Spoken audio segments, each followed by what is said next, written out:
Good afternoon. It's 1:30 on April 26th. We are here as a joint committee of the Planning, Housing, and Parks Committee and the Health and Human Services Committee. We have two items today on our joint committee agenda: rental assistance programs, DHCA Housing Initiative Fund related to rental assistance programs, then rental assistance programs related to the services to end and prevent homelessness, shelter services. I am going to be chairing the first portion of this meeting related to the DHCA portion of this program, and then Chair Albernaz is going to be leading the second portion of that. As we invite our colleagues from DHCA and the executive branch up, I will turn it over to council staff and Mr. Mia, and appreciate you walking us through the packet. Sure, absolutely. Thank you for this meeting.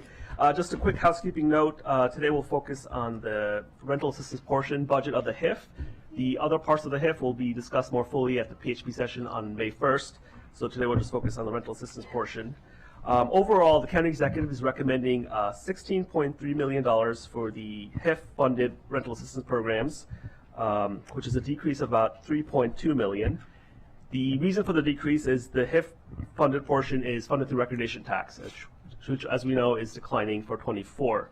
Therefore, the amount going to rental assistance from the HIF is also declining based on that. The packet itself contains, essentially, there's three portions, three areas where programs are administered: HHS, HOC, and DHCA. The HHS and HOC portions of the HIF-funded programs are remaining flat at FY23 levels, so no decrease or increase on those funding levels. The DHC portion, however, is going down.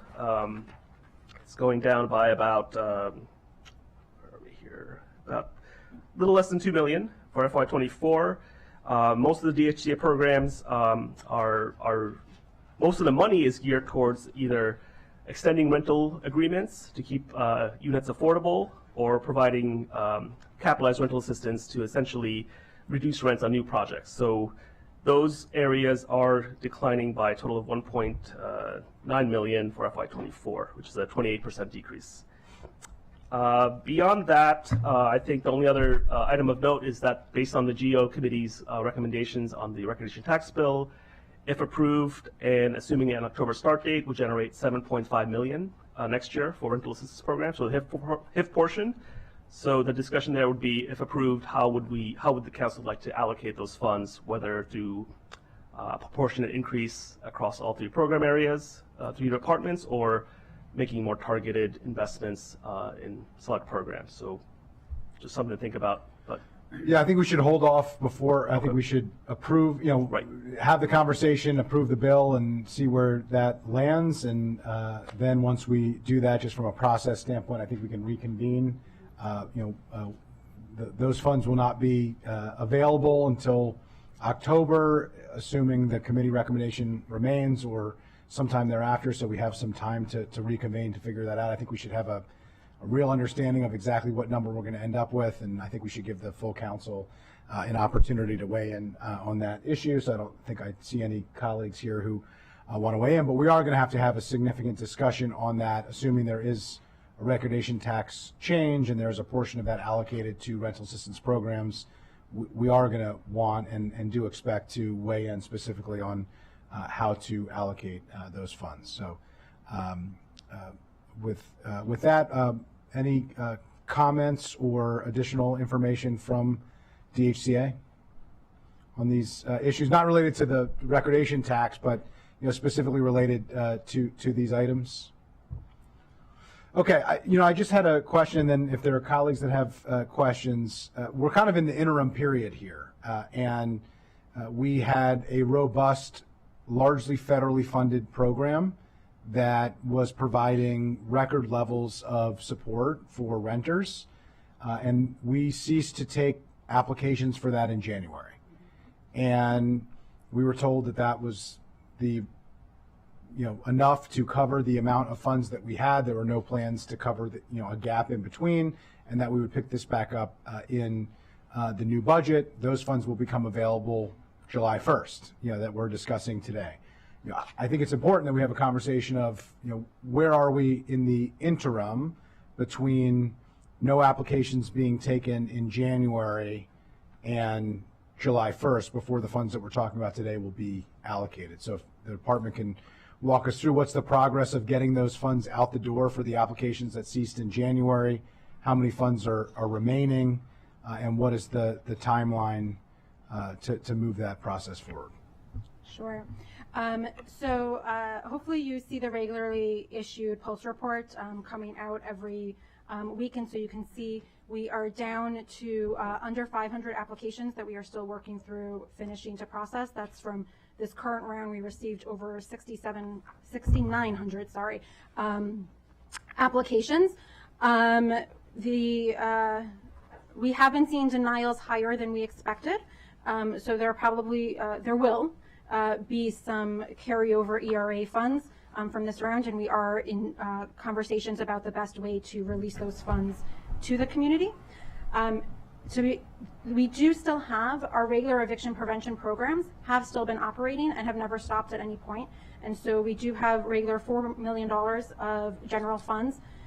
It's actually a combination of general funds and some recordation tax funds through the HIF to support eviction prevention actions, and we continue to accept applications, and our team is working with all those households that do have eviction judgments to address whether we can pay that eviction. As you probably know, there are some evictions that have a no right of redemption, so even if we had the money to pay it or can make that available, the landlord can still carry out the eviction. So in those cases, we may work with the household on relocation assistance, moving and storage, security deposit, first month's rent, other diversion supports available.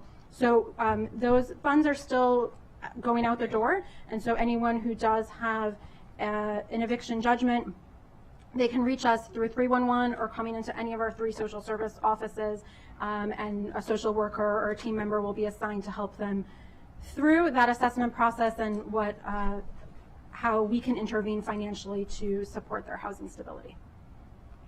And we do still have funds because of how much we have been able to use the ERA funds. We have funds in So the existence of the ERA funds funds have relieved the burden on your standard annual programs, and so you still have funds remaining in that. Yes. The difference, though, I just want to make sure I understand and that we all understand, the difference is for the other funds, you have to have an eviction notice in order to be eligible, correct? Yeah. So it's not preventative, it's reactionary to a family in crisis or a tenant in crisis. Yes, it is more reactionary. That is something that, given how we have interacted with the community and how we've been able to support the community with all the COVID rent relief funds, we are actually looking at for next fiscal year where the capacity may be to become more proactive with those funds as opposed to being as reactionary as we are, but historically they have been reactionary funds. Is there any thought, given the fact that there is a backlog of need, you stopped taking applications in January, presumably there's a lot more than the 500 who are still in the queue from January who would need help? So when we stopped taking applications, the only applications left that we have not processed is under 500. I think when I checked yesterday, it was actually at like 480. Right, but had we kept taking, the only reason why you're getting down to 500 is that we stopped taking new ones. Yeah. Right. So interestingly, I mean, as I mentioned, we're seeing a lot of denials, and we're seeing denials. The suspected fraud has been increasing a lot. We are seeing households without rent responsibilities.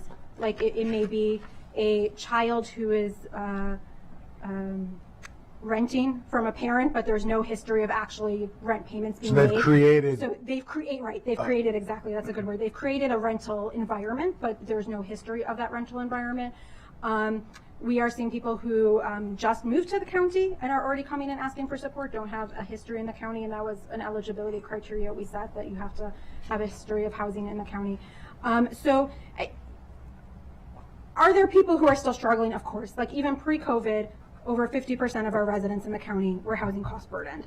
There is a tremendous amount of need in the community to support households, but whether they would meet the eligibility of this program even if we had kept open, what we have been seeing of even those who did get the applications in before is that they are not meeting a lot of the eligibility.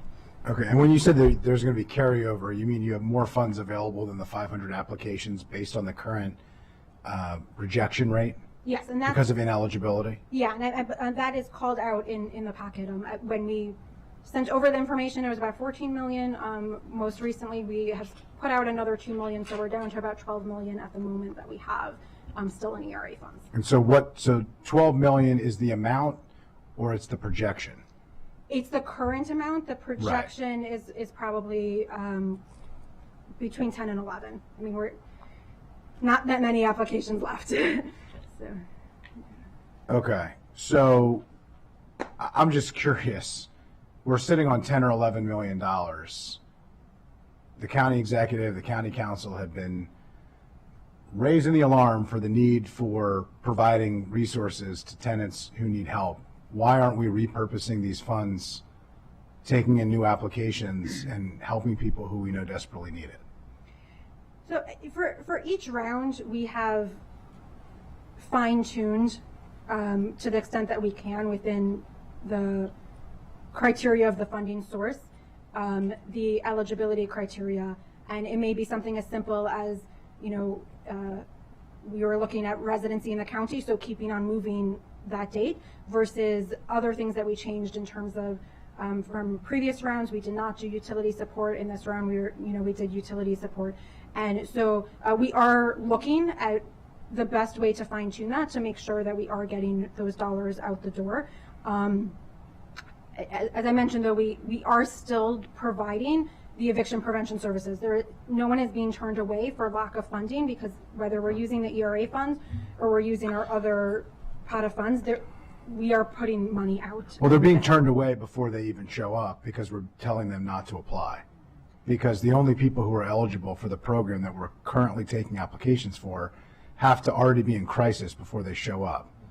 So, I mean, I appreciate what you're saying and why you're saying it, but we're missing like a big piece here. I don't really understand why we're not repurposing, why the department hasn't come back to the council to request a change based on the fact that there are lots of dollars that are available that are going to be carried over to next year when we stopped new applications from coming in because of a lack of resources that we thought that we had. Like, it doesn't add up.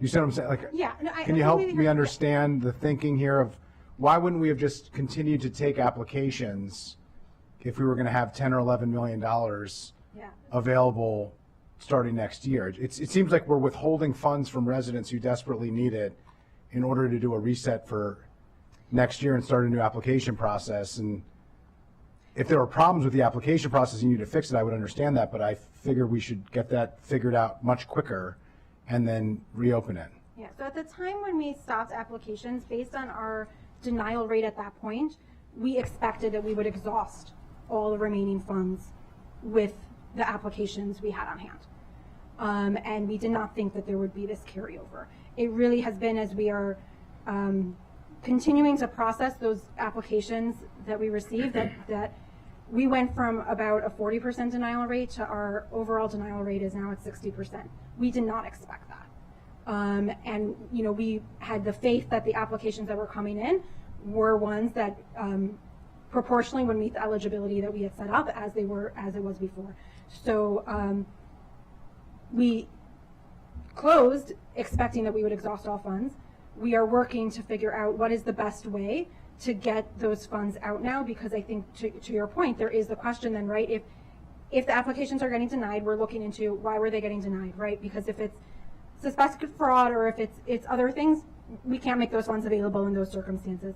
But if there's another reason why applications were being denied, one of the other things we changed in the different rounds was Treasury asked us, or Treasury said you have to be at risk of homelessness or demonstrate housing instability to be eligible for the funds. The definition of what at risk of homelessness or housing instability was left to each local jurisdiction to do. And so we have shifted how we've defined that in the rounds, trying to make sure that we are getting to the residents most at need. And so I think some of what you're raising, right, is maybe our shift needs to get reshifted again, right? And we Right. need to open up. And so there is no intention of specifically holding until FY24. We have access, to the funds now, and we are working on trying to get ready to reopen in whatever capacity that is. I think one of the things that this showed for us, though, is that when we do a really widespread open application, is we are getting a lot of applications that are taking time to process and to review, and we have a lot of requests for denials that are taking the time away from doing other levels of support for the community. And so we want to try to figure out, like, how do we right size so that we are most effectively using our time to get those dollars and support out to the community. So I know many of my colleagues across the state, they have done really more directed. So it's whether it's someone coming in through our eviction prevention services and just tapping into that source of funding versus using local funds, but not necessarily opening up another process. Some have opened up very limited other processes where it is that you have to have an eviction because of the limited funding that's left, that you have to be able to show an eviction. So we're working through all of that, and I wish I had an answer better today that I could say, yes, we have the exact plan in place, and this is when that money will flow again at a higher rate, but unfortunately not quite there. Yeah, I appreciate it. I know you're being asked to do things that you've never been asked to do with more challenges than you've ever had before you, and I acknowledge that, but I just want to be clear, the council appropriated the funds for rental assistance in order for them to get to the people who need them to support them. And everything that can be done to make sure that the money is getting out the door to the people who need it needs to be done. And we have to be able to shift faster. And if the applications were shut off prematurely, once we realize that, we should turn it back on, because we're missing people who need help, and we're sitting on lots and lots of money to do it. And then I think subsequent to that, before I turn it over to the director, acting director, and then to colleagues, is we need to really think through what the department has the capacity to do, because we are looking at directing a lot of money for these programs. We have asked the state to provide even more money, and we need to be careful, in making sure that you actually can execute what we're asking you to do. So turn it to the acting director, then I'll turn it to my co-chair, and then to Councilmember Sales, and then Councilmember Lukey. Good afternoon, Council Vice President Friesen, and to your esteemed colleagues joining you this afternoon. I just wanted to go on record to say that we recognize that there is a need to revisit the policy based on the guidelines. We've heard the round of questioning, and we will make an assessment and then follow with a plan if that meets your approval and or any additional recommendation. We've been going through this. I myself have responded to some of our citizen concerns, and we're really addressing it at the leadership level, at the director's level, and at the chief's level. So I just wanted to make that known to council. Thank you to the acting director of HHS, to the acting director of our program to end homelessness, and to our acting CFO. We've gone through a tremendous amount of transition within the Department of Health and Human Services just in the last 2 months. And on a good day, when we were fully staffed up, it was difficult to be able to keep pace with the federal government guidelines that were coming out in real time. And understandably, there was great urgency and a lot of pressure placed on all of you by my previous colleagues on the council to get this money out the door as quickly as possible, but also do it in a way that helped ensure that it was getting to those that were the most in need, and that we weren't experiencing some of the fraud and abuse that we saw with some of the ARPA funds, more so in other jurisdictions than we have here in Montgomery County. So clearly, we've been building a plane as we've been flying it, but we've been doing it with half the staff just over the last couple of months than we normally have before. So I really appreciate your transparency here and acknowledgement that in real time, once again, it does appear as though we are going to have to revamp what we've learned, based on information that's on the ground. We all have the same goal in mind, to get the resources to the people that are the most in need of those resources. And Chair Friedson is absolutely right that we have to make sure that you all are fully staffed up and have the infrastructure in place in order to be able to administer, should we move forward with the recordation tax and a significant infusion of resources, which are very much needed, but we have to make sure the pieces are in place to be able to do that with fidelity and to do it well. And that is, an ongoing challenge, clearly. So I guess just if you could, Ms. Brander, describe a little bit of a time frame, now that you've heard some very reasonable feedback from my co-chair here, when do you think it would be realistic to right size in real time and be able to report back to be able to get more of the resources out before the end of this fiscal year? Yeah. So before I answer your question, one other thing I just want to, as you were talking, made me think about that. I think one of the other really big lessons learned from the last couple of years is the dollar amount needed per an intervention. And I think that speaks to the right sizing also, is that pre-COVID, using our local funds, we would max out a household at $1,750 a year in local dollars, and if there were minor children in the household, they may be eligible for another $1,500 from the state. And that was generally enough to resolve these evictions or to support a new security deposit and first month's rent. That is not anywhere near the case is today. So that is one thing that we have already done. We regularly go over, and I have waived that $1,750 internal limit for anyone coming through our local funds, not through the COVID rent relief, to make sure that we can address that need. And some of it is some of the landlords got savvy in terms of waiting until the amount was over $1,750, and some of it is just, even if there's one filing, there's a filing behind it and a filing behind that, and so we are trying to catch up on all of that.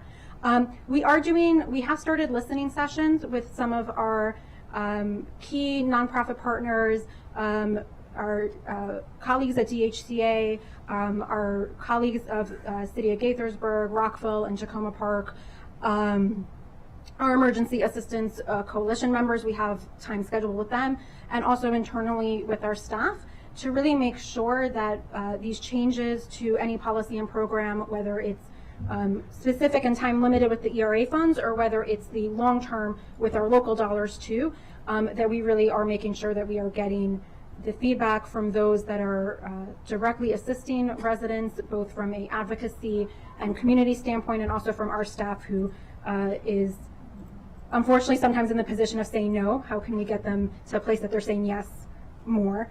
So the listening sessions have started, and we hope in the next probably 2-3 weeks to really have the results from those in a way that we can implement in policy changes, and start moving that. So I would say early June we would probably have the changes to policy, but there are ways, like the ERA funds we can and we are using for relocation assistance. There are things that we can be doing with those funds that does not need to wait for a reopening of another round of assistance. So we are still continuing to where we can tap into and leverage the assistance we can provide from those funds also. Thank you. And then there's obviously parallels with the infrastructure that was established with the guaranteed income pilot, and how we tracked residents that would be eligible for that particular program. And obviously, so the good news is we're not starting from scratch. In addition to building off of the existing framework you just talked about, there are other examples of where we've been able to do this successfully, and that's one of them. And then I'll just note finally, I know there has been great effort to ensure that all of our communities, regardless of whether or not English is their first or second language, are able to access this program, and we're made aware of it. I know that there have been a lot of efforts in that space and a lot of work done, and some progress has been made there. Also, just in the customer service, to be able to respond to questions as they come in, there have been some great efforts there as well. But This is just another example of why it's important for us to ensure that the administration of these departments have what they need in order to be successful. We're all asking reasonable questions. We're going to continue to move forward with the urgency that this issue deserves, but we have to put our departments in the best position to succeed. And that's as much a message for our CAO as it is for all of you. So with that, I yield back to you, Mr. Chair. Thank you, and agree on your points there. Appreciate it. Councilmember Sales. Thank you, Mr. Chair. I wanted to, I saw on the housing initiative portion, I believe you said that there were less than 500 applications, but maybe I'm mixing this up. I saw something that said there's a wait list of 19,000 people waiting for, is that vouchers? It says the, Yeah, I believe that was one of HIF? HOC's programs, either their vouchers or their RSP. I don't know if anyone else can, I know it was in the packet too, but I'm blanking on where exact, oh, here, it's, yeah, it's the HOC rent supplement program. So I would defer to DHA if they want to talk about that program anymore.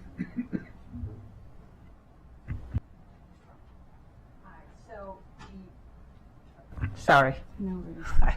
This is Paul Salem from DACA. So the funding that we provided from this part of the money to HOC is really the pass-through. So we have the MOU established between the county government and MOU. So in terms of how they operate the money, HOC probably will provide more explanation in terms of how they use their voucher versus the funding that from this the money coming out from this recognition tax premium. So I'll just add that this program, the rent supplement program, is for those who are holding HC housing choice vouchers currently, and we know there's a large wait list for that program and also for this program as well.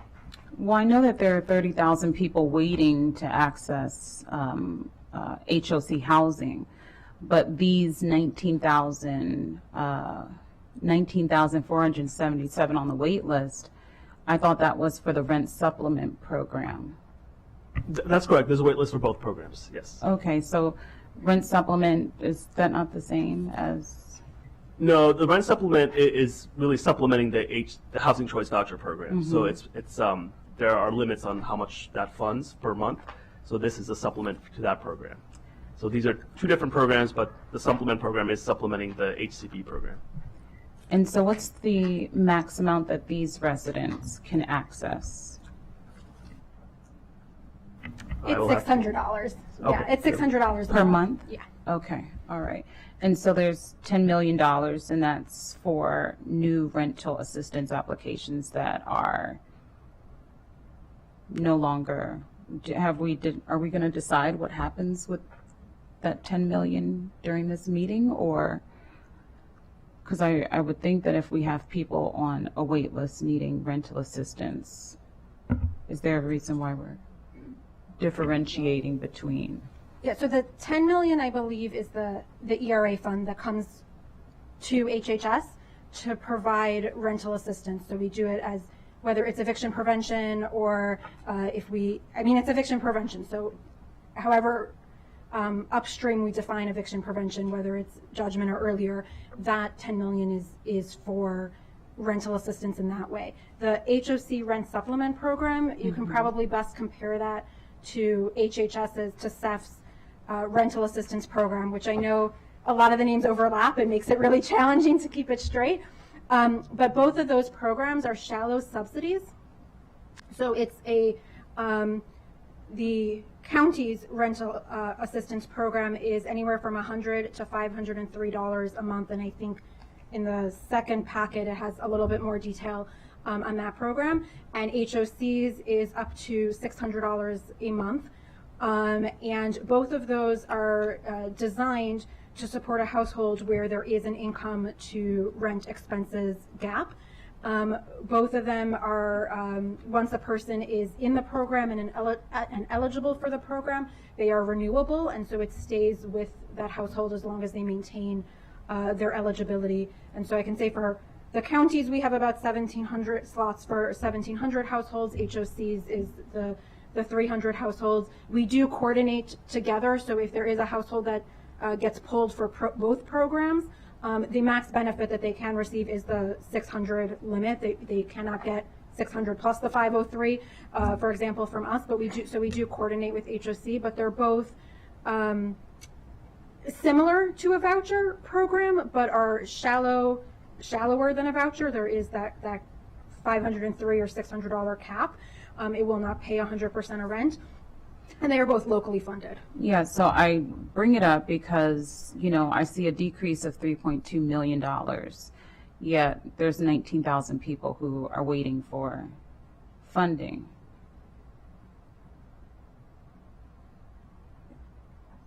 Hofin, I'm going to turn to you maybe about the decrease, or Naeem. Oh, you want to say? Sure. So if you look on the Circle 17, you'll see all the programs listed with their 23 approved funding levels, 23 estimated, and 24 recommended. The rent supplement program is it's going down 6%, so there's a slight decrease, although that's being offset by an increase in another program. But overall, funding for HOC is remaining the same for 24 as 23. So yes, the rent supplement program is going down about 140,000, which is shifting to another program, but overall the funding level is the same for Yes. HOC's programs. Okay. So- Again, If I may, I just add a Okay. little bit to what Naeem Yeah. just described. So for FY23, we estimate the revenue from recognition tax premium coming to this part of the money is all under the big umbrella of the rental assistance program. It's about 19-something million. But for FY24, the revenue projection that provided by finance is decreased by about 3 million that you witnessed here. However, when we allocate the budget, basically this is the budget among three entities, so it's being utilized by DACA, HHS, and the HOC. So when we do the budget allocation, because we know a lot of the rental subsidies has been provided to those people, we cannot really, reduce the funding and then put them in jeopardy. So for the funding allocation perspective, we basically maintain the same level for HHS and the HOC. So they will continue to provide the right level of the rental subsidy to the clients they are serving. So the budget hit is to DACA. And so we have the rental agreements that also the funding come out from this part of the money. So basically the challenge for us, we will make sure we will continue because we already signed the rental agreement. So we will continue to do that. The challenge for us is without additional resources in FY24, it will be harder for us to, let's say, extend additional MPDU a unit when the opportunity rise, or any kind of a property that they would like to see for additional extension of the rental agreement, which is what DAC is working on. So it depends on how we look at the resources. Basically for FY24 budget, we will make sure those residents that stay on the rent subsidy level that provided from HOC and the HHS that remain the same. They won't be impacted, even though we have a less revenue coming into this part of the money. Yeah, I'll just note the overall funding level is the same for HOC in 24 versus 23, but HOC has recommended these allocations as you see them. So if they've opted to slightly decrease the rent supplement program by increasing the move up initiative, that came from HOC. okay, but I do see that I know we haven't gotten to it yet, but there's a $14 million ARPA fund increase for the rental assistance program when we still have 19. Sorry, Councilwoman, maybe we could have Ms. McGuire. She could Explain the yeah, packet. yeah, Okay. yeah. And I think to your Sorry, point, Thank Ms. you. Councilmember Sales, I think there are, as has been said, there are so many different overlapping programs. But I think that I mixed a couple words there. I think if your question is around the significant increase, as you're saying, in the ARPA funding that's been allocated the executive has recommended to Yes. allocate those funds, and that is partially the carryover that Ms. Brando was referencing Okay. earlier, combined with, again, some additional of the remaining ARPA funds. That's the amount that you see represented in the HHS budget, and that amount, and again, please correct me if I'm not correct, but that amount, I believe, is recommended to continue and reopen the emergency rental assistance program that we were talking about at the very beginning of the meeting. I think, if I'm hearing your question correctly, I think your question is, could that be allocated differently? And I will be honest, I don't 100% know the answer to that. I believe it could be allocated at least somewhat differently if the council wanted.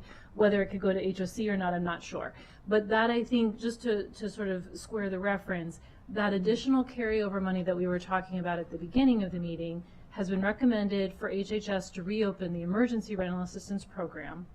Then there's also, again, the specific rental assistance program related to HOC properties, and then there's also the pre-existing county rental assistance program that HHS runs, which again has very specific parameters around it. So just, I think where the ERAP federal ARPA money falls among that spectrum, I believe is something that the council can determine how it would like to allocate. Again, there may be rules related to HOC that I'm not aware of. Does that help? No, that's very helpful. I wanted to piggyback on what Chairman Friedson said. You know, if we're waiting until people are 2 months behind on their rent, are we being proactive in allocating the remaining funds? And if we already have people that are requesting emergency funds, are there ways that we can get the money to the people who need them when we already have a list of people waiting, before we think about reopening the list for emergency, because the pandemic emergency provisions have ended? So, Well, and I'm sorry, just briefly, and then, but I think that's actually really the key policy question that in some ways was the purpose to having the two committees come together today, because as you said, so many of the criteria and conditions coming out of COVID have changed, and sort of what populations and what targets do we want to support, and how are those organized, is one that I think we can talk about today. And I do, again, believe that the council can be directive in terms of if the council agrees on priority areas for those funds. thank you.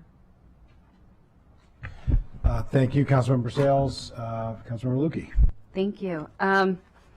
And so just to clarify, since we just ended on the additional ARPA funds that are still available in fiscal year 24, the way the packet read said that that's one-time funding that's going to come to an end in this next fiscal year. So I just wanted to clarify that that's the case. The ERAP, additional funding for ERAP from ARPA is terminable at the end of the next fiscal year. I believe so. I'm looking at HHS to confirm. September 2025. Thank you.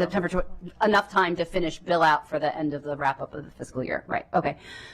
So my question deals with the closure date from January for the applications. And, from the time a petition for eviction is filed to the disposition, there's about 90 days. And we're now post 90 days from when that cutoff date was. So I was trying to figure out, in terms of, processing the applications and the need, when you're trying to prevent eviction once an action's been filed, there's only 90 days within which to operate. And we're now outside that 90-day phase for those 500-ish applications that still need to be processed. So how does that work? We do have 2 staff stationed at the courthouse on Wednesdays and Fridays where they hear eviction cases. And so they are available if there's any applicant who, at the time they submitted their application, and they've been there pretty much for the past 2 years. So whether the application period had been open or not, if there was a change in the person's eviction status post submitting an application, they could update that application and they can flag it for us. We have also, it's on our website, and it's still on our website, made it clear to people, if you do have a change in your eviction status, if you receive a summons or any, you have a judgment, to please let us know. We do prioritize processing those applications, or we have prioritized processing those applications to make sure that we can if they're eligible for the assistance, get that assistance out and to the landlord before the sheriff would arrive at the property. The last I checked, none of the remaining cases are, at least that we're aware of, do have an eviction, are in the eviction proceedings. Okay. These were kind of the ones that, for better or for worse, they did not meet any of the priority categories. There were other priority categories set by Treasury too. If there was a place to them to check on the application, if there was someone in the household unemployed for 90 days or more, we were required, based on Treasury guidelines, to prioritize that application. We prioritized also for utility shutoffs to make sure we can get those utilities back on. Okay. So the applications remaining are ones that did not meet any of the priority criteria. If our staff at the courthouse does interact with any of those individuals, we would get that. They're pretty much all assigned. I think we only have about 70 that are not assigned yet or sitting with the caseworker for processing at the moment. They will get that flag to the caseworker, making sure the caseworker is in contact with that household. If we do become aware of a case where they are in eviction proceedings now that we did not previously know about. So when they submit the application, because they're at risk of eviction, are they providing the case number for the proceeding to you so that you're able to keep track of it and know? If they can just let us, I mean, we historically people have just sent us a copy of their summons, and we will search by their name, by their address. We can do all of that and make sure we match up. I mean, some people maintain their application number, but we will by no means hold them accountable for keeping. I mean, there's a lot going on when that's happening, and that's sort of part of my concern is, how do you make sure when somebody's in that posture that they're not falling through the cracks, for someone who is truly eligible for this relief. The other thing I neglected to mention also, we have a fantastic partnership with our sheriff's office and really appreciate all the work that they're doing. They actually, a lot of the eviction records are still paper and it's still done manually. So they actually, like clockwork pretty much, every Monday morning, they actually send us any individual that they have actually scheduled an eviction for. Okay. So it's not at the very beginning of the process, it's on the later end. Right. But they're, based on the number of evictions, unfortunately, that they're scheduling, they are scheduling about 4 to 6 weeks out. So there is, a window there. Okay. But so they actually send us a list. We cross-check it on the back end, the addresses and the names, with anyone who is in our system already. So we can proactively find those matches too. So if the person did not connect with us earlier in the process. And then we also have the permission to share the list with a group of our nonprofit partners who will actually, it's a number of the partners contracted actually through DHCA to do tenant outreach and education. And they will actually go door to door and try to connect with these households and make sure, hey, there's an actual eviction scheduled. There is support and assistance that is available for you. Let's get you in, let's get you connected to that support and assistance. And so if they hadn't applied for ERA, or even if maybe they had applied and we awarded a grant, but they're still struggling, right? They'll help connect them to bring them in for eviction prevention services that we can use our general funds to, again, whether it's, if we can stop that eviction, we'll stop that eviction. If we can't, we will help with transition to whatever other temporary or permanent housing we can help them secure. Okay. And then I noticed, the criteria requires that there'd been no prior claim filed in the past 12 months. They have to have lived in the county for at least 9 months, and those are 2 fixed criteria. And you mentioned earlier, there are those who have no right of redemption. So that particular aspect of the program can't assist them. You can funnel them into some of the other things that you have in the eviction prevention coordinated approach model, but they wouldn't be eligible for those grants. How, in terms of the volume of cases you're seeing, how many of those are ineligible because of no right of redemption, or what's the percentage of that? And then what's the percentage of people who are still seeking assistance but who've had a claim and received a grant within the last 12 months? The second one I can get you an answer to. I don't have an answer for that at the moment, but we can look in our system for that. The first one, because the records are not digitalized, like we might have a case note that references there's a no right of redemption, but I unfortunately don't have a good way to track how many we've provided alternative assistance for specifically because of a no right of redemption. But to your point though, those are some of the items that we are looking at and thinking about in these listening sessions, given where housing, where the economy is, where we can internally change some of how we do eviction prevention. Like now really is that time to make sure we are putting in some of those changes. And is 12 months, is 9 months, like what are some of these right metrics and measures? So we are, to the extent that we have data to, like, I mean, so I apologize, I don't have the number in front of me, but we do track how many people are coming back in.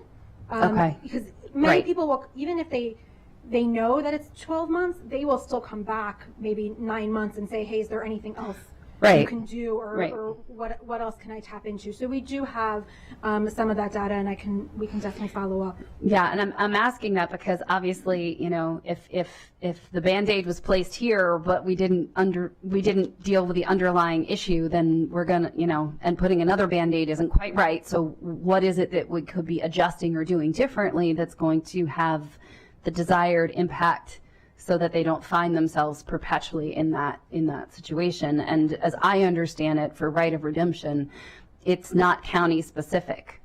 So if you may have lived here for 10 months, but you may have had 2 other eviction notices filed in other jurisdictions and been here for 10 months, and now you're on your 3rd shot, and that still counts towards. It doesn't have to, it's not by landlord in 12 months. I think it's total amount of actions. Yeah, I think that the landlord still has to proactively do that research and check that request box they do. Off. But I think if I can say also to your point, one of the Treasury does, I think it's bi-monthly office hours for all the ERA grantees, and one of the things that they have been bringing up and focusing, and our intention is really around that housing stability. And it's not just the financial grant that you can provide, but what other resources, connections, navigation, assistance with budgeting, with housing location to more affordable spaces are we doing? And so that is one of the things that we have dedicated funds aside for some of our staff that has been processing cases, as we expect to not be processing as many cases, even if we open up in some capacity, right? There's still staff that we are transitioning to really thinking about more what are those non-financial services that we can be providing. Right. Some of it even just from an education standpoint. You know, like we regularly have people come in.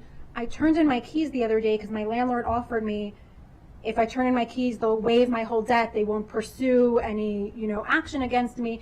So I turned in my keys. I have nowhere to go. And they come to us the day after they turned in their keys, and we're like, why weren't you here 2 weeks ago when the landlord gave you the offer, right? And so we're really thinking about, or we are intending to pivot some of our team to really be doing some of that proactive education, proactive support, and that navigation to help families that, even if we do provide a financial assistance, are on a better path to long-term sustainability for themselves. Great, thank you. Thank you. Councilmember Fanny Gonzalez. Good afternoon. Ms. Branda, I just want to say that you do amazing work. And I met you on your previous life before you came to the county, and I think highly of you. I think we as a county were in good hands with you leading this vital effort. One thing that has been clear to me in this back and forth and your presentation, which has been great, is that the need to help vulnerable communities is huge. People are not making enough money to live here. It's not like that every year their salaries or their wages are going to be increasing. It doesn't work that way, and that's why I feel so passionate about rental assistance, because I know, not an opinion, based on data, folks who need this the most, they don't get to have all those increases. We're here talking about the budget, and we're telling folks that our agencies, different employees here, they're going to get, 3% salary increases. most people outside government don't get to have that, so I'm thinking of them.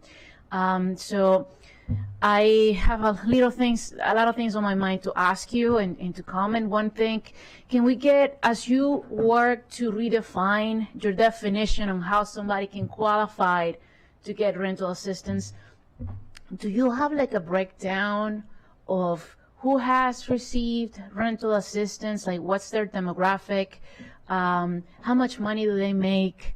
Because I think once you upgrade that definition so you have less denials, you really need to see the reality of the demographic in need. Where do they live, but also how much money do they make, how many kids do they have, that type of data. I don't know if you have it, but it's critical to know it. Otherwise, you're just guessing. So that's one thing. And I would love to work with you at some point, can go to your office, I don't know, on that front, as you redefine who applies here. And I don't know if we should have like another session later on to work on that definition. That's one. Two, you did mention the need of education, like somebody shouldn't get to you and tell you I'm homeless a day after they gave the keys to the landlord. They should have come to you as soon as they got that notice from the landlord, right? So a lot of education. Is there a budget within your department that works on paid ads? I had to say it because I have this other thing going on with my colleagues. But is there a budget that you already have in your department to educate people? And that does not mean earn media. It means going to El Tiempo Latino, Univision, 95.5 FM, and having paid media ads, educating people, being proactive, because that actually saves money in the long run when we educate people. Is there something like that before I continue? Yeah. So to answer your first one, we do have demographics, and we can follow up with some of those also. And then out of the Treasury ERA funds, we do have the funds set aside for housing stability, which includes staffing and any of those other administrative printing, advertisements, etc. that we want to undertake. We have funds set aside for that. Is it possible for you to get back to me before when? Monday? to tell me how much money do you actually have for ads, media ads? Specific for ads? Specifically. I don't think we actually broke it down to that detail. That's a problem. Treasury kind of gave us like, here's your cap of what you can go up to. But we can follow up with what. Yeah. We'll talk and before Monday. Yeah. I'll check with my Yes. fiscal officer. That will be helpful for this other thing that we're doing. Two, and then three, I gotta say, back in March, late February, early March, five of my colleagues and myself, 1, 2, 3, 4 are here, signed a letter to the county executive asking him to make sure that we had funds for rental assistance. And at first, he was quoted on a news outlet. He pushed back, but now, and I'm glad that this is moving forward. I'm counting here. You have 16 million towards the HIF funded programs, and then you have the 14 million from the federal funds, the ARPA funds, and I'm sure my colleague, Council Vice President Fritzen, can break it down even more, and I'm sure he'll jump in. So this is something that it shouldn't just happen this year. And that's something that we need to think about in the future as we continue working in budgets year after year, because if it's about making sure that we have people that don't just work in Montgomery County, low-income people, but also live in Montgomery County, and they do need help. So I'm proud of all the 5 council members and myself who pushed for that, and to get that to this moment, but the need is even more. This goes side by side with our efforts to ensure that, all that work that we're doing with MCPS and Montgomery College, and next to me I have Council Member Will Jamondo, who chairs the Education and Culture Committee, making sure that we're building that pipeline of people who are going to take the future jobs, but who are prepared, career ready. And I know that's a phrase that my colleague Lorianne Sales loves to say, making sure folks are career ready. It's true, but ensuring that we're helping low-income communities to move up and make more money. It's key alongside other efforts that we have on housing.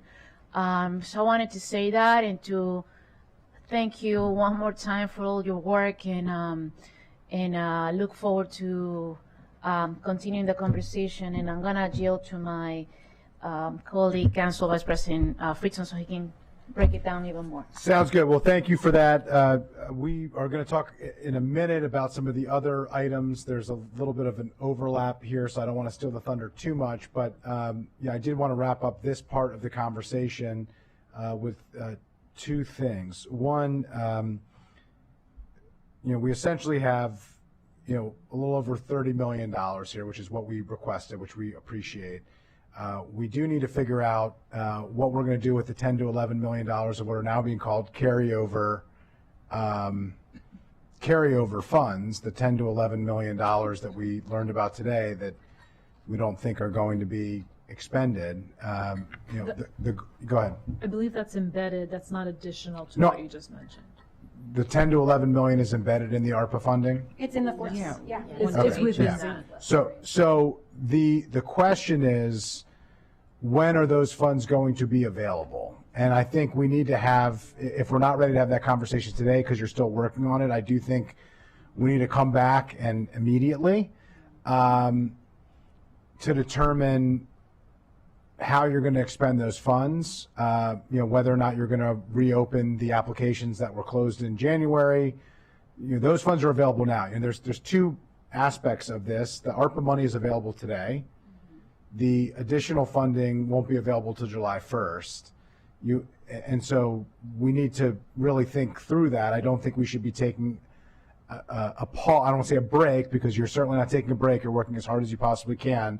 But I don't think we should be taking a pause in providing support to people who need it. And I think you're hearing that as a universal truth from the dais, and I think you've heard that before. And so I think we do need to come back to that, and within the next couple of weeks, to get a sense of what is the plan to move forward with the funds that are currently available to get them out the door as quickly as possible. Do you need to change the eligibility standards? Can you reopen the existing application? Do you have to set up a new application? Is there another program? And I think, and Councilmember Sales is speaking to this, is there a silo that you can eliminate? Like, we shouldn't just be thinking the DHCA program is fully, has fully received, or the HOC program or the HHS program. I would like a holistic look to say, these are programs that are set up to serve the same population of people who need help. They might have slightly different eligibility standards and requirements, but from residents' standpoint and from our standpoint, they are to address the same crisis, to address the same families who are in that crisis and individuals who are in that crisis. So I do think we need to come back and we need to address that particular issue and have a plan for how we're going to move forward.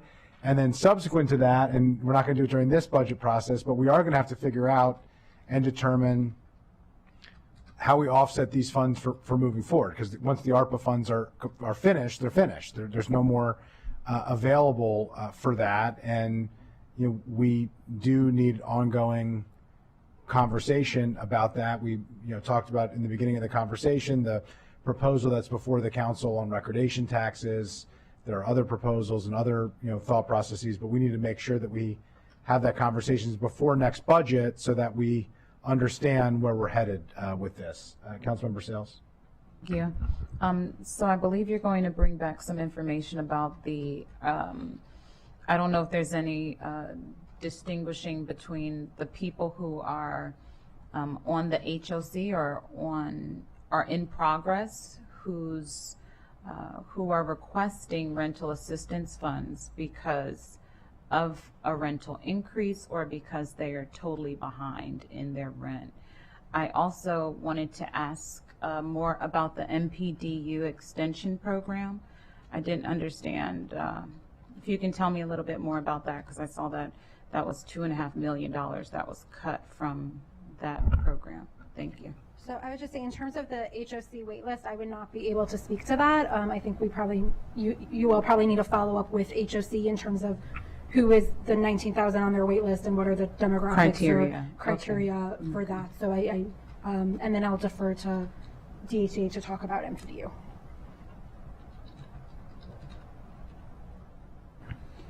Is there a specific question you'd like me to answer, or just provide you some? Oh, I'm sorry. It's Summer Cross. I'm the manager of the Affordable Housing Program, run the MPDU program. We do extensions for MPDU agreements when an MPDU rental building expires.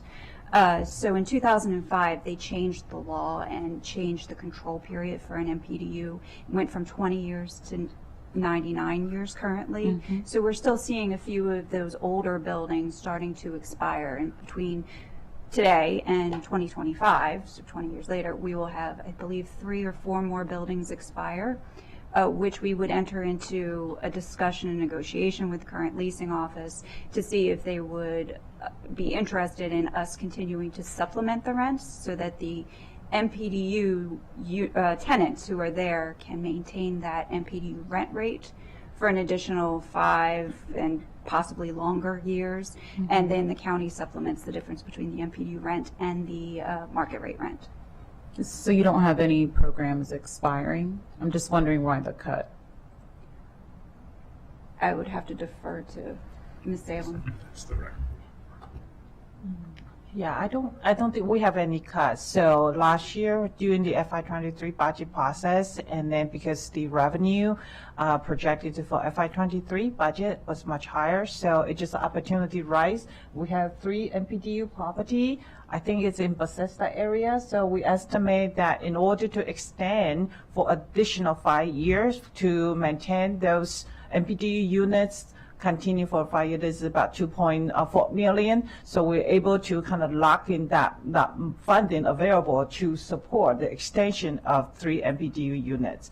So the way that we work in our, look at our resources, if it's an opportunity comes up and, we go through the internal evaluation, and Summer will work with the developer to come down to whatever the best option, because the goal is make sure we continue to maintain those MPDU unit at the rent level is affordable to those people, and we will work to identify whatever the resources currently available in our appropriation and to find a way to continue support, because it's an important goal for us to make sure we don't lose any kind of opportunities when it comes to the DAC for us to make our support.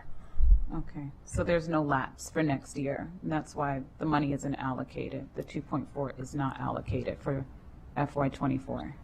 Right, it's like a one time when opportunity comes up, Okay. we look at the resources, we kind of lock it in. But if it's another opportunity comes up, we will identify the resources, the same thing, encumber the funding for the 5 years. So that's how we make sure we have the resources. Once we enter that agreement, even the sky is falling, that we will make sure we have the money to implement our agreement for whatever the agreeable term, under those kind of circumstances. Thank you. Great. Okay, so we are going to come back. I would request the information that has been asked specifically about how we're going to utilize the funds that are currently available and what we're going to do with the wait list of 500 and everybody else, because we know that if we continue to take applications, there will be many, many more than those 500, so we can work with staff offline to schedule another time to come back for that. We really do appreciate all the work, recognizing that this has been an unprecedented period of time with tremendous change, as was noted by Chair Albornoz. I also think it would be helpful when we come back to just show all of the programs pre-COVID, COVID, and now moving forward, kind of what I would say like post-federal funding world, and the funding sources. So the levels, the funding sources, because I think it's going to be important and instructive for us as we move forward to really plan for how we're going to adjust to the new normal. What programs won't continue, what programs will continue, and how we pay for them. Because I think these are going to be really important questions. So when we come back, if we could do that, we can work offline. I don't see any other comments or questions. I think without objection, we will move forward with the recommendations, and we can move to our second item, some of which we started to hit on because these two items or so. I can't, intertwined or something. I don't know.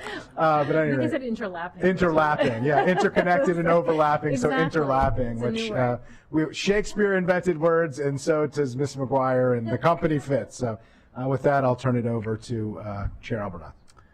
Thank you, Chair Friedson. So this is our first joint HHS and Planning, Housing, and Parks Committee session, and it's been a long month. I've got to say, I'm down with PHP. That's right. That's right. So, but as There are dads here. that's too. right, there are dads here. That's right. That's right. Dad humor. But I want to continue to express our appreciation to everybody for all of your hard work during some unprecedentedly challenging times. So we now continue this conversation, and this is a work session to discuss the rental assistance program, but specifically through SEF and shelter services. And so I will turn it over to Ms. Clemens Johnson and Ms. McGuire to walk us through the packet. Thank you, Councilmember Albernos. As you noted, we started the SEF process on Monday talking about shelter services, and this packet is focused solely on the rental assistance programs.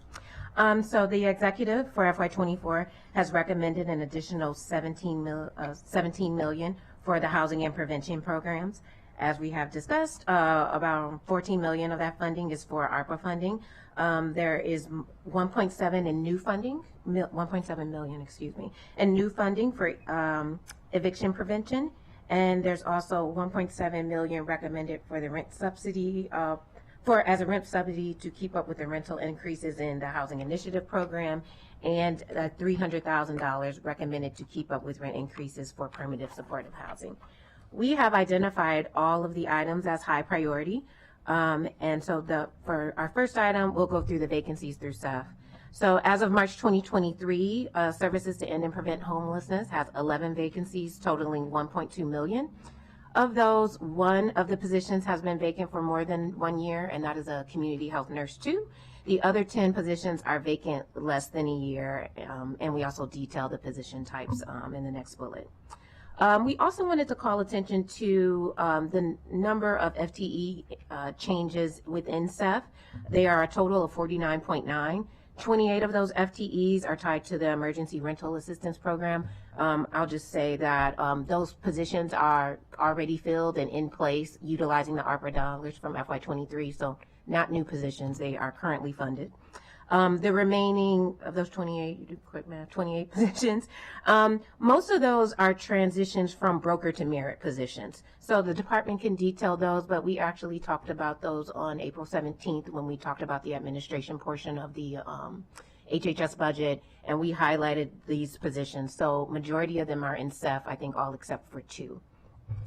So I will stop there and see if there's any comments. Yes, got a question from Councilmember Lukey. Yeah, I think this is exactly what you were just talking about, but I wanted to be clear. So the term positions, the 28 FTEs that are listed, are contractual currently, but they're being converted to merit positions? No, so No. the 28 are current merit positions that are term. And so once the ARPA funding is done, those positions will term out. Got it. Okay. And then the other ones that are listed as multi-program adjustments, those are they for county employees that are moving into different roles? Is it restructured? How is that working? So those are the contractual positions that we have that are being converted to merit positions. So they're right now either temps or brokers or other positions that we sort of did a phase 1 of this a couple of years ago. This is the Right. phase 2 of converting those positions. And once those, so the broker position is continuing on until that position is filled. I think it's budgeted as half of the year, figuring it will take us half the year to fill it. Okay. That so was going that's to be why, my next question. Yeah, Thank sort of you. a shift of it. So that's the way it is set up. Okay. And so that's why it's listed as adjustment, because it's only a partial year anticipated FTE role, but it is not going to be funded with ARPA funds, which are one time. Is that right?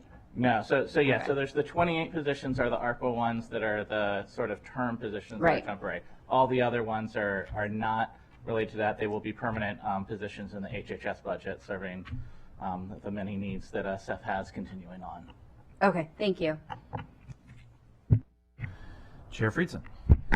Thank you. Appreciate it. I just wanted to build on that for a minute. So the 28 term positions, we just had a long conversation about ARPA funding and about the broader funding. What is the amount of funding generally in rental assistance, in this program that could be handled with existing resources and personnel? We're bringing in, we have 28 new positions because we had an unprecedented amount of money that was available to us. That money is going to run out. We're going to have to make a decision of how much more money we continue. What is our new normal when it comes to rental assistance in this county at the local level moving forward, when it's our budget that is going to have to absorb these costs, and some of that decision is going to have to be based on how much personnel do we have and how many people will we need in order to administer more money, right? The two have to be synced up. Do we have that? Is there a proportionality of this, the number of applications, the amount of money, the number of people to? I can try to answer it the best I can. So our Housing Stabilization Services, which handles all of our eviction prevention, family diversion from shelter, burial assistance grants, moving and storage, security deposit, first month's rent. That is a team pre-COVID, and continually that's a team of about 30 individuals, and their annual direct assistance budget has been $4 million. And part of this, the recommendation, the 1.7 and the known carryover is adding to that team's capacity, and that speaks to before where I was saying where we used to limit eviction grants to 1750. We know that needs to be higher, and we have been implementing a higher number already for that. So there is what is a little, for lack of a better word, a little fuzzy, is the exact ratio of number of assistance grants to the staff, because historically we were giving more grants with $4 million than what we're giving now, right? And not all grants are created equally. Some are more cumbersome than others based on the type of assistance you're providing. Some of these come with casework, case management. They require much more hands-on. Some of them are, you review an application, you're eligible, you get a check. There's a big gap in between those two, and some of the programs are somewhere in between. Right, and to exactly what you were just saying, the other thing that I neglected to mention that this team does is they do our prevention case management. So we have many households, and increasingly more households that are coming in where we can see that we can provide that check, but if we provide that check and don't provide any other navigation assistance, they will be back. Right, there is, we can see as we're reviewing the budget, as we're reviewing income, challenges within the household, lack of connection to resources or services. And so we historically, we will offer prevention case management where we continue to work with that household for 3 months after we provide that eviction prevention grant to help make sure that they are on that path to sustainability, that if it's navigating completing a Social Security, application for SSI or SSDI, that we're, whatever it might be, right, workforce development, helping to do that. So at the core of the team is about 30 people with the $4 million. We did add the 28 term pins tied to the ERA funds, and between the CRF and ERA funds already, we have put out about $100 million over 3 years. So if you're thinking about it from that perspective, you're talking about a team of another approximate 30 that could do $30 million a year, because again, those grants are much larger grants for each one. Our average grants through ERA have been about $12,000 a household, and with the ERA funds, at least historically, we did not do any prevention case management. It was a pure, are you eligible for this federal money? Yes, here's the check, or no, here's some other resources you may be able to connect, but we were not staying with the family. What we are, the new normal, I think, is, as you put it, right, what we're looking at is how do we kind of merge those two together, right? And so what our plan for FY24 was the county executives recommended increase in the 1.7 million plus the carryover ERA and ARPA funds we have that we expect will enable us to provide those larger grants and some of the other changes that we're working on with eviction prevention. The term positions, we did set aside that ERA funding to maintain those term positions through FY24. And then I think exactly as you said, it's really a need to do an evaluation sooner than later in FY24 about where we are seeing households coming in as other things stabilize or other resources, you know, because it's not just rental assistance that's changing, right? Like there's other things that change. And so seeing where that is and the volume and the dollar amount needed for each intervention, because I think that's really a little bit of the unknown as we work towards more of that prevention case management. Where can we help families bring in other resources, whether that is direct income, eligibility benefits, or even making sure they're taking care of, taking advantage of all the food hubs and services that we have, right? Like how are we finding that balance, and what does it end up meaning in terms of a exact dollar amount? I don't think it will be 12,000. It is not 1,750 anymore. We can all be clear on that, right? And it's gonna fall somewhere in the middle there. And so I think exactly as you were saying, we It's have a big to gap. Right. That is a big There are gap. a lot of points to land on between Right. the two numbers you just described. Yeah. So we're not going to litigate this today. I do think we should come back. This is a post-budget, and maybe like an October timeline, to give you some time to plan and see. Let the current process play itself out and the changes that you're going to make and implement, and then come back and think through what the new normal future looks like and what the complement is going to need to be and how we address this moving forward. I think we can follow up offline with that, and Chair Albornoz and I can discuss finding time on the calendar. But I do think we really do need to come back to this, and I think we need to do it well in advance of the budget so that we can have the council really understanding what the plan is, because I will just say, I was very blindsided by the January no longer taking applications, and then we didn't have a plan, and now we're working through it, and we can set up now to have a process where we can be more proactive and work more collaboratively to be able to figure these issues out, which there's no easy solutions to these challenges, but it's going to take people, it's going to take resources, and it's going to take working together to figure it out. So thank you, Mr. Chair.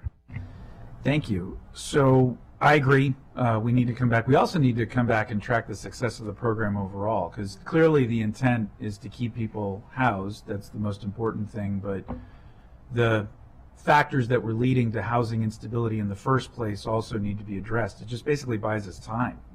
And hopefully the other additional wraparound services are taking effect.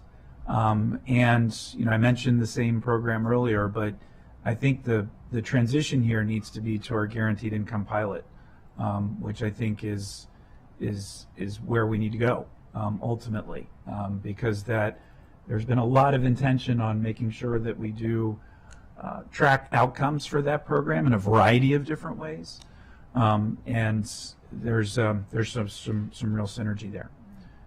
Councilmember Sales. Thank you, Mr. Chair. Since we distinguish between which positions are going to be funded by the remaining ARPA funds, how much of the budget will be allocated toward funding the new positions, since this will be a long-term? So for the 28 term positions, those are ARPA. Right, from the ARPA funds. Yeah. That funding, when you look the at the remaining funds. So when you look at the Pulse report, it is already factoring in what is needed for those. So the when I was saying before, the adjusted about 10 million left in ERA funds can all be used for direct assistance it does not, I'm saying this a little backwards, I apologize. Okay. The funding for those 28 pins is not on top of or will not be taken out of the remaining funds we are saying are available for the direct assistance. So it's, we received a direct allocation from Treasury in ERA 2 funds of $34 million, and then as a sub-grantee to the state, it's $12.4 million, I believe, is what our total is from the state. And so from those two pots, we did set aside the funds for the term positions for FY23 and FY24. And so what we are reporting is available for the direct assistance component and those direct payments to landlords. I don't know if I asked the question correctly. So I'll just provide some. So the 22 positions that Yes, that are remain. transferred to our contract to merit, the total amount is 32,347 that will be needed for FY24. The shift from moving those funds to the contract to personnel will cover the rest, and so that gap is the 32,000 that you all discussed on the 17th. Well, no, I mean, there's an increase of 49 positions, almost 50, 28 are term positions. Of the remaining, how much of the budget are you allocating for those term positions?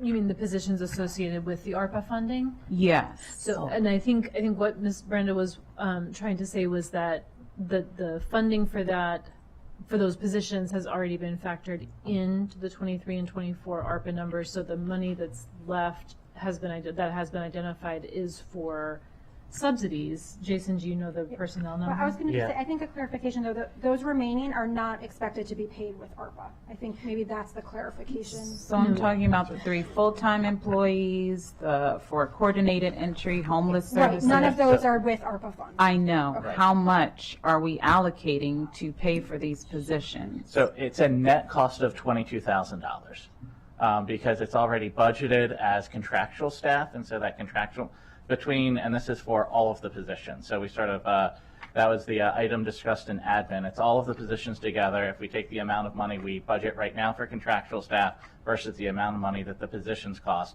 the net increase is $32,000. That's the increase. What is the total cost? What's the salary cost I that you're believe it was in allocating? the packet from the first day. We can pull it from the packet then. I don't have it with me. Okay, so you can get back to me with that information. Thank you. All right. Was there anything else, Ms. Clemens-Johnson or Ms. McGuire, that we had to go through? In this Yes. packet? Yes, please keep going. Yes, but we can go quick. So we will go past the item B, which is the ERAP program, and go to the rental assistance program. In general, level funding is recommended for this program. It will be $4.6 million from county general funding, and the remaining funds coming from the HIF. And then we just wanted to note that there was a reduction of the $3.4 million in FY23 ARPA funds. That's shown in the budget.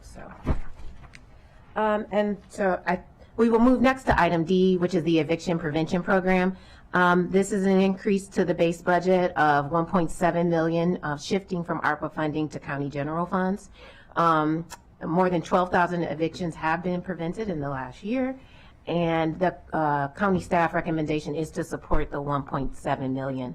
I think it would probably be helpful for the department to clarify how they will utilize the eviction prevention funds in coordination with the RAP and the other housing programs. Ms. Brenda or Dr. I Bridgers? think we've kind of been weaving in and out of this for the past time. But so we would use it as eviction prevention. So it is that there is an instability and a risk of homelessness because of the arrears and the process in the eviction. We would still use it also for relocation assistance for that. And then sorry, I want to just be make sure I'm answering this clearly. And so we are doing the listening sessions, and we will come back and bring to you all our specific plan around how, but ultimately it really is that between the 1.7 and the carryover with ERA and the ARPA funds that we will be able to provide those larger grants to households, whether it's to stay in their existing unit or to help with relocation, so that we are not, we do not want to turn people away because we cannot provide a grant to the limit that's needed. So this will, should bridge that, we anticipate that this would bridge that gap. Chair Friedson. Yeah, just to put a fine point on this, I think it's important. The idea of the 1.7 and the 300,000, so about $2 million total, is to maintain the same level of families that we are supporting, but reflect the higher level of need based on increasing rent burden, because rents have gone up. Is that That's accurate? correct. There are two increases of 1.7 each, so we Right. want to just be clear about that, that those are, there are actually two different increments of that. Yeah, sorry, So one of 1.7, the- yeah. So, But it's to maintain the same number. If we kept it at level funding, we would be reducing the number of families that we could support. Well, you could look at it That- either way, right? You could either, it's reducing the number of families and potentially running out of eviction prevention funds at some point during the year, or it's inability to increase that assistance Right. per household, Right. which, Or reduce the amount of support that we're providing to families who we're helping. yeah. Okay, I just think it's an important fine point to put on this issue. Thank you, Chair Alberta. No, that's helpful.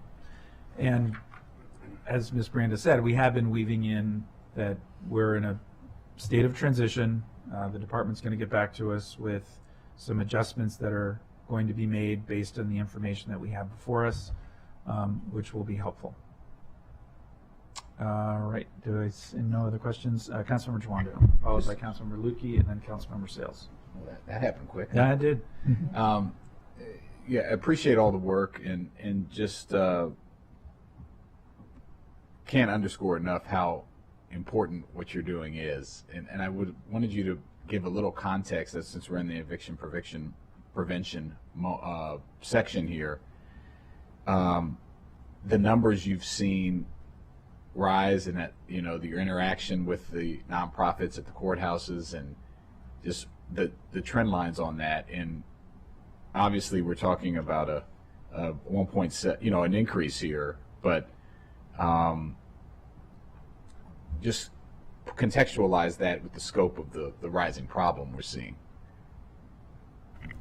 Yeah, so the HAND Association, the Housing Association of Nonprofit Developers, does an annual kind of check-in, like where assistance is. And so I actually recently was pulling our 2022 numbers for them. And if you look at our calendar year 2022 number of households that we provided an eviction prevention grant to outside of COVID rent relief, compared to our 2021 numbers, it more than doubled. So we are, and that's who received a grant. That's just who got the grant. Right, Yeah. and so that doesn't include the households where we were able to mediate with the landlord, or we were able to.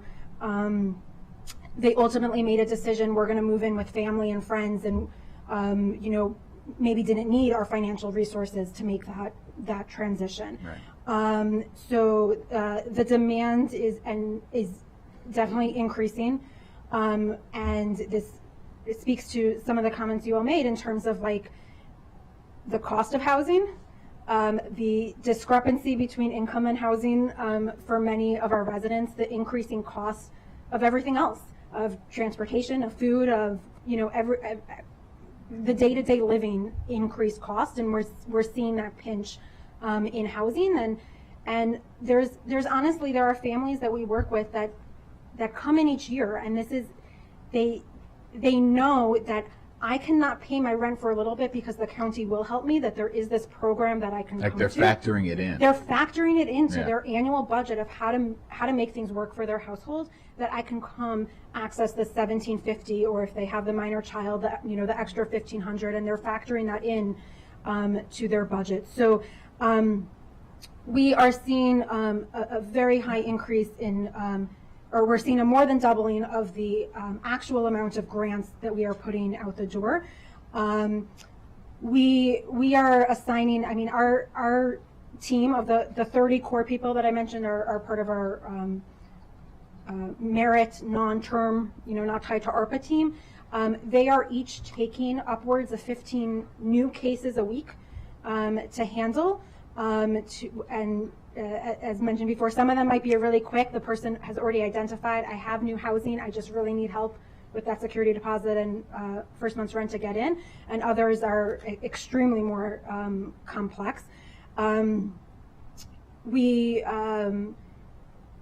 If you look in the Pulse report, there is a trend line in terms of the actual eviction. We do release the information we get from the Sheriff's Department of the actual evictions scheduled. That is not evictions and ultimately served. Sure. The Sheriff's Department did, I do have updated numbers from that we can share also. But you can see that trend line. We went from, at points only 20 to 40 evictions scheduled a week, that we have more and more weeks now where there's over 100 evictions being scheduled. And this speaks to our doubling. We are able to thankfully intervene in the majority of those and prevent those evictions from happening or help the household transition before the eviction occurs. But that has been tremendously increasing too. I appreciate that, and also just underscores the need for this, these different levels of preventative support, the shallow subsidy. Councilmember Alvarez has mentioned guaranteed income. Obviously, that's helping 300 households, but many whom are using it on housing and rent, I know, because we've spoken to them, it's really sad that people are going through it shows you how hard people will work to take care of themselves. They're factoring in all the requirements of this subsidy and program to make it work in their budget. They're budgeting it.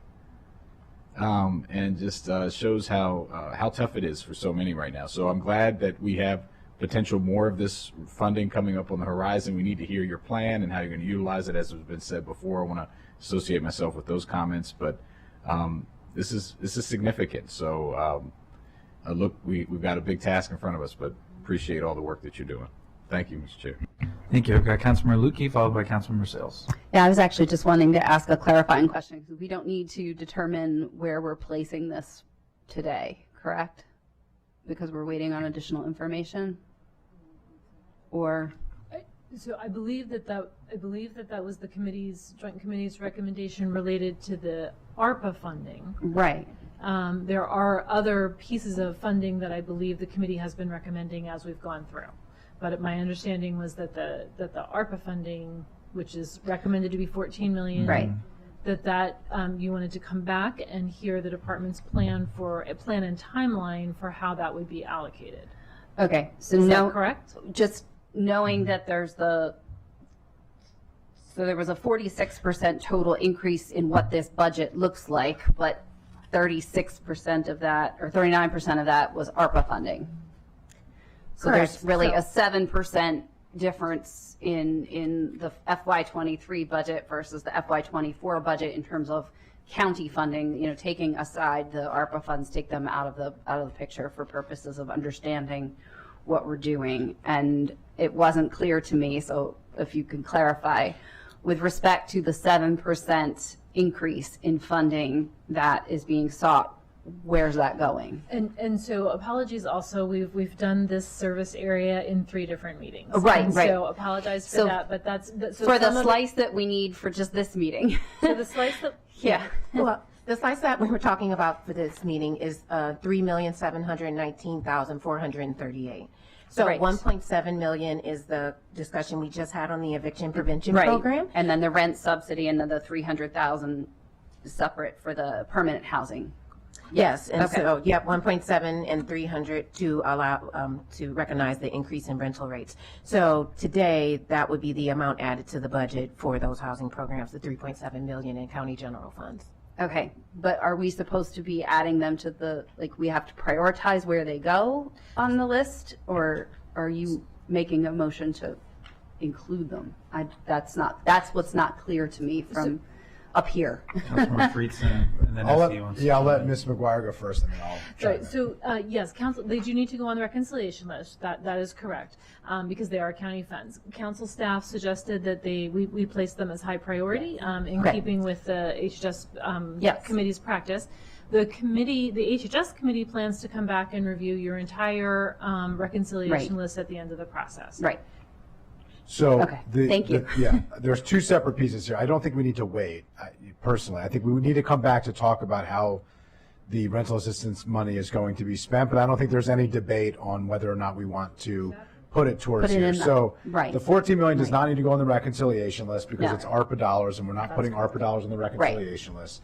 There's the 1.7 plus the 1.7 plus the 300,000 that I misspoke earlier. There's that 1.7, 1.7, and 300,000. Yes. There's a staff recommendation to put on as a high priority onto the reconciliation list, which I'll let the concur. chair, Just wanna without make sure we- objection, we're going to do Just that. want to make sure we did that. Appreciate that. And just to clarify, to make sure, the ARPA funding of the 14 million is not going on the reconciliation list, but is supported Right. by the joint committee, and we want to come back to hear what the plan is for that. And I actually think we want to come back as soon as possible because I would like to see that funding going out during budget, because unlike the budget dollars that we're talking about with the reconciliation list, that money is available right now, and it's not getting to the people who need it. So it might, and that was, I think, what I meant when I said that we wanted to come back to that item, but I do appreciate the committee moving that forward and not waiting for a decision on that. That's very helpful.